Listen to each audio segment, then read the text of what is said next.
பட்டினி கிடந்து சிங்கக்குட்டிகள் பட்டினி கிடந்தாலும் ஆண்டவரை தேடுவோருக்கு குறை இல்லையே. ஒரு நன்மையும் குறைபடாது. Praise the Lord.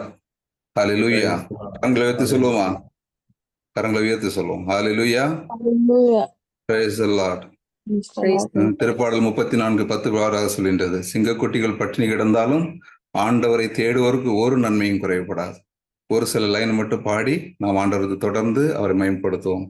சிங்கக்குட்டிகள் பட்டினி கிடக்கும் ஆண்டவரை தேடுவோர்க்கு குறையில்லையே. சிங்கக்குட்டிகள் பட்டினி கிடக்கும் ஆண்டவரை தேடுவோர்க்கு குறையில்லையே. குறையில்லையே, குறையில்லை, ஆண்டவரை தேடுவோர்க்கு குறையில்லையே.